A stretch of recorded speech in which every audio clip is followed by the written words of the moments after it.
Let me just start a new course on integral equation. Similar to differential equation, there is integral equation which has very important applications in every subject of mathematics. When we teach differential equation or when we study differential equation, then we have derivative. That's why it is called differential equation. When we discuss integral equation, then it means that there is an equation in which we have integration involved. This is an example of integral equation. Since there is an integration, there are components of this integral equation. The first thing you notice that there is very important component of this equation is this k. This k is called the kernel of this equation. For example, there is a Laplace transform of some function, and when we write 0 to infinity e raised to power minus st f of t dt, then that function is called the kernel. That is a particular example of kernel. So we understood this is a kernel. Now there is one lambda. That lambda is a parameter. On the right hand side, we have one function which is actually called a source function or simple a function. U of x is the solution.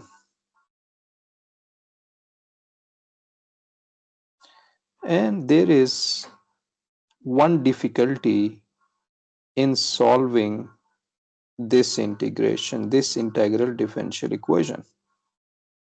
And that difficulty arises in solving this integration. You must be thinking why it is so difficult. The answer is there is one unknown over here.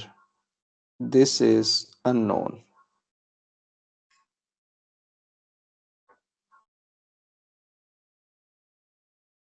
This is unknown. Let's take an example. When we have sine x dx, you can easily integrate this integration. But when I put u of x sine of x dx, then we cannot solve this integration since this function u of x is unknown. That's the difference over here in this integral equation. There is a lower limit which can be a function of x, or it can be a function, or it can be simple constant. Similarly, in the upper limit, we have h of x. This h of x can be a function of x, or it can be a constant number. So what we learn from this integral equation, that is, integral equation is that equation in which there is an integration and the unknown is appeared in integrand. Let's take a look on some example. For example, here we have this f of x, then this is lower limit, this is upper limit, and here we have this kernel.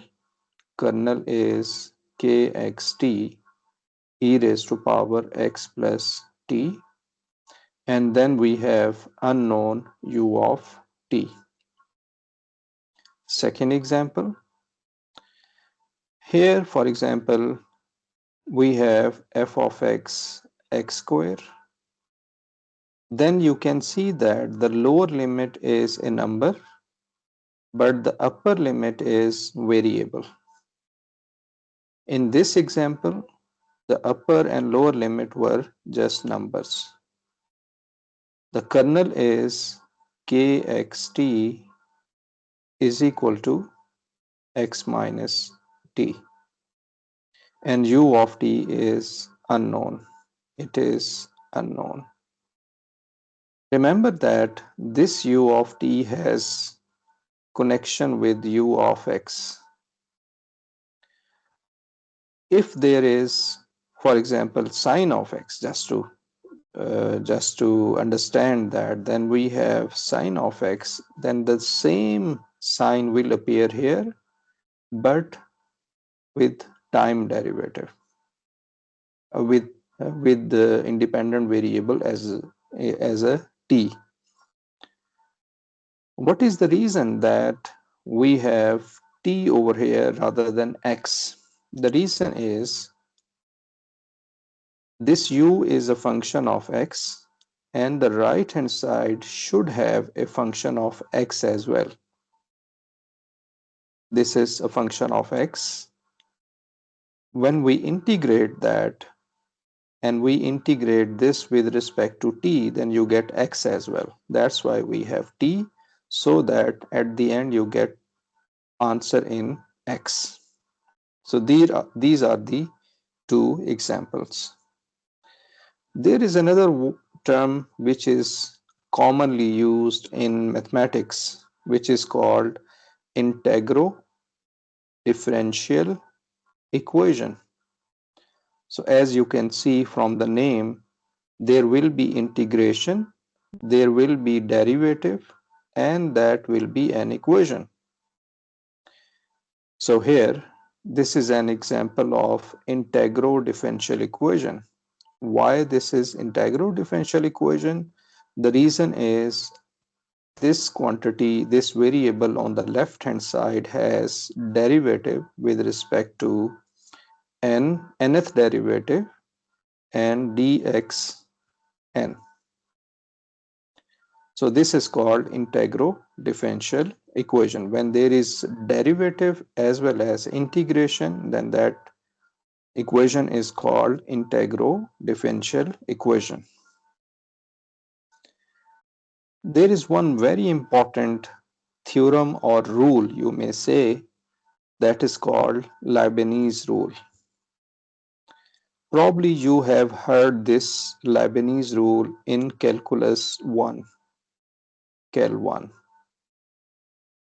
There you studied a special case of Leibniz rule. So what Leibniz rule tells us? There are some conditions. The function f should be continuous. It means that there is a function in integration that should be continuous. And the derivative of f with respect to t is continuous. It means that when we take a derivative of f with respect to t, then it is also continuous over the rectangle. This is rectangle. If we take, for example, this x and this as a t, then x is from a to b and t is from t0 to t1. So this is a kind of rectangle, this one. Then Leibniz rule tells us how to differentiate this integral equation. Remember that We are not talking about the kernel or anything else. You just need to understand how the derivative works on this integration, this integral equation. So how we integrate? If I want to differentiate this equation, for example, like this, df by dx, and the right hand side d by dx, g of x, h of x, f of x, t dt, then Leibniz tells us how to do it. So how to do it? On the left hand side, we have a derivative. Then on the right hand side, you take this function and put the value of upper limit into the t. It means that this t will be replaced with h of x, and that h of x is coming from upper limit. And the next thing is you take a derivative of upper limit. Take a derivative of this upper limit, then minus, then again take this function f of x and put and replace t with lower limit, and then differentiate this lower limit with respect to x plus.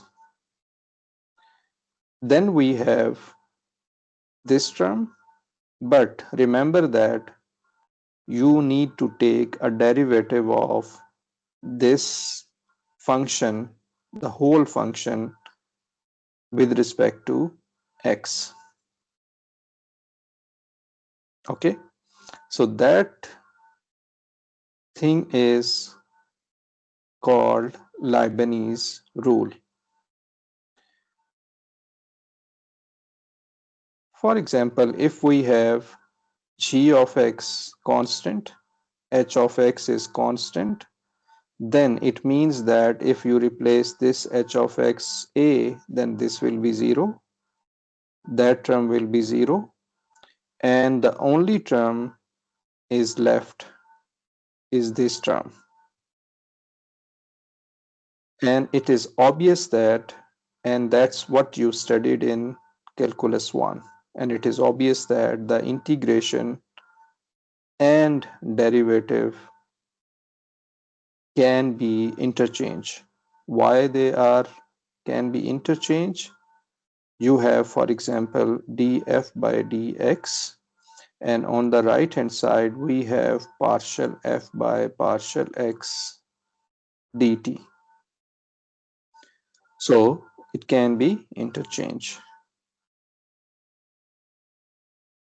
If we have function f of integrand which only depends on t, if it only depends on t, then we put the upper limit in and replace t with b of x, take a derivative, then also put the lower limit into the function, and then take a derivative of a with respect to x. Let's take a look at an example. So we differentiate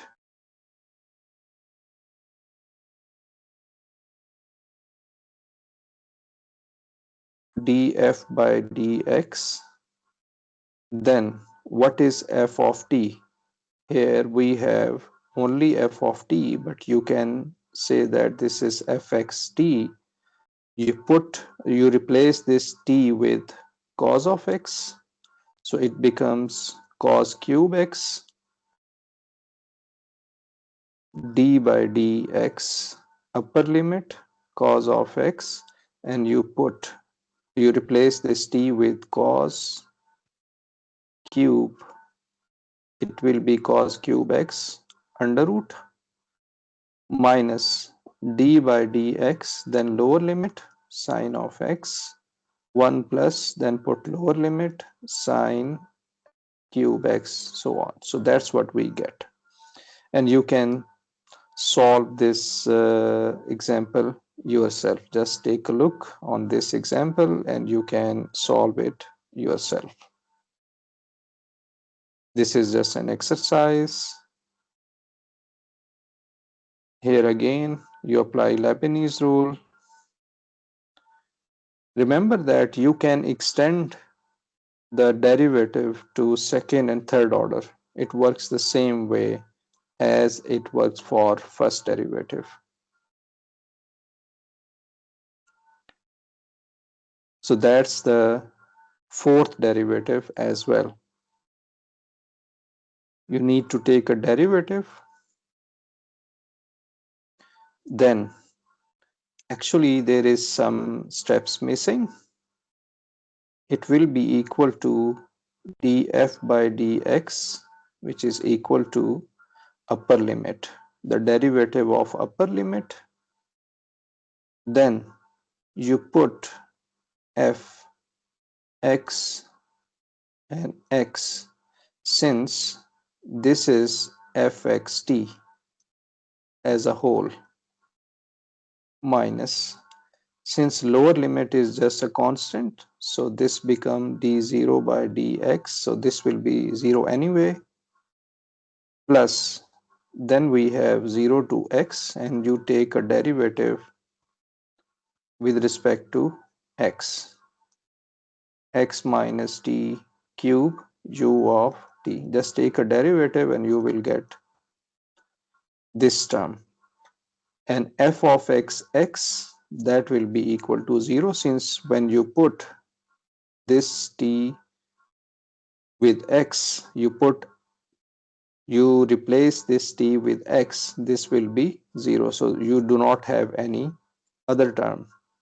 And you do the same, you follow this procedure and get the fourth order derivative. Thank you for watching.